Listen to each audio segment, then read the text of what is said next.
大家好，欢迎来到本期内容。提到新加坡作为世界级旅游胜地和金融中心，你可能想到的是高效捷径、秩序井然，但你可能不知道，在这里违规成本之高堪称罚款之都 Fine City。数据显示，2025年前仅短短10个月，新加坡已对2.3万多人开出罚单，总金额高达711万新币，折合人民币3780多万元。有人因携带未申报的香烟入境被罚1150新元，有人带宝可梦收藏卡回国，结果被没收。甚至连新加坡本地居民从海外买奢侈品送亲友，也需要支付上千新币的税款和罚金。和你想象中轻松愉快的旅程相比，新加坡的执法似乎显得过分严格了些。那么问题来了，新加坡为何如此爱罚款？背后隐藏某种深层逻辑。今天我们就从这些罚款数据出发，聊聊罚金背后的社会治理智慧和一个更真实的新加坡。第一章，罚款只是表象，背后藏着的是规则经济学。对于多数游客来说，新加坡的罚款制度往往让人措手不及，有人甚至认为这是陷阱。但真的是这样吗？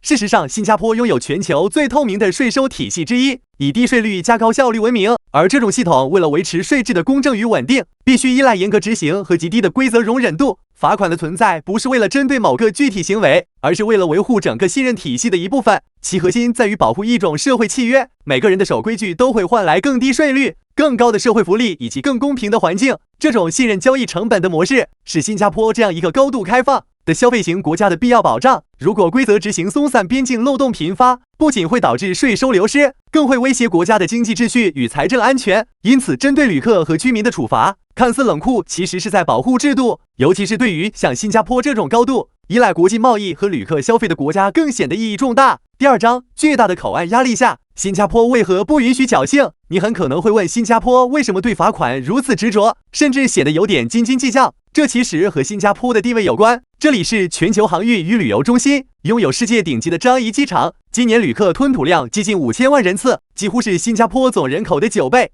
而这一流量下隐藏的则是一场隐形的税收保卫战。新加坡消费税，也就是 GST， 是国家财政收入的重要支柱之一，占比约 25%。 要知道，消费型国家的税基利益几乎全部集中在跨境流动的商品和旅客中。如果边境关卡稍有松懈，那么走私香烟、奢侈品、回流食品和电子产品夹带等行为将直接削弱新加坡的税收计划。这些罚款案件表面是个例，但其本质是一场面向全体入境者执行的税制保卫战。要让游客明白，无论你是单纯的一个普通游人，还是有意带货的代购者，新加坡既定的零侥幸原则都在向你传递同一个信号。规则在这里没有可讨价还价的余地。第三章，走向更严格的监管时代。2026年的新规风暴。接下来我们探讨一个更令人关注的问题：新加坡的罚款只会越来越高吗？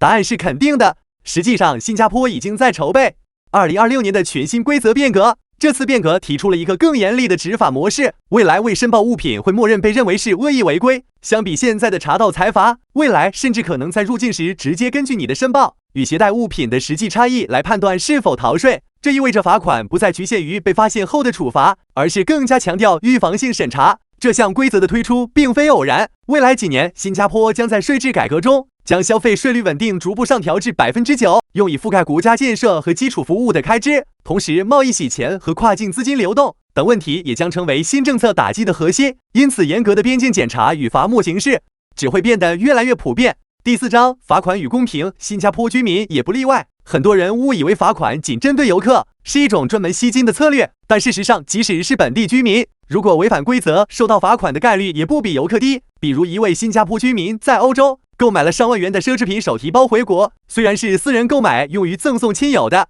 却因为没有申报而被罚了5000新币，还要补交一大笔税款。像这样在实际生活中因误解规则导致的罚单不在少数。新加坡法律规定非常清楚，无论是旅客还是本地居民，入关时携带超过免税额度的商品都要如实申报，稍有侥幸心理便可能被判定为故意隐瞒。因此，严格并非只针对外人，而是对所有在新加坡的人。这种一以贯之的规定，也让新加坡能够维持公平的治理环境，并且为本地社会保持稳定发展提供了持续的保障。第五章，公平与透明的罚款逻辑是如何炼成的？从罚单制度的无一例外，再到新法规背后更宏观的治理逻辑，新加坡的重罚文化并非毫无章法，而是他政府长期以来实施的一套制度经济学实验。罚款既是对违法违规行为的直接警示，也是强化信任契约、压低社会交易成本的重要支撑。如果说罚款背后藏着逻辑，那就是保卫新加坡的经济公平。这种执法逻辑正让新加坡享受经济治理中的多重收益：高效的税收透明度，吸引国际旅游消费和贸易往来，同时保障了全社会的规则公正。不少外国游客会觉得规则太严，但对新加坡居民来说，这没有模糊的灰色地带。最新数据显示，新加坡在国际透明指数上位列前5，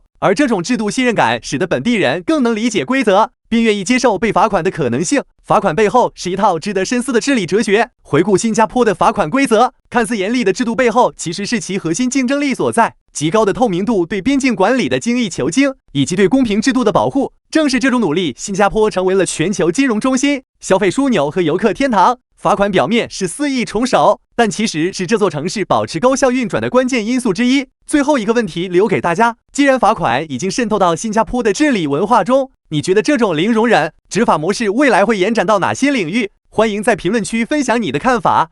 如果你对社会治理、旅行规则和新加坡的独特性感兴趣，记得点赞和订阅支持我们。下期我们继续带你探索隐藏在新加坡背后的更多故事。我们下期见。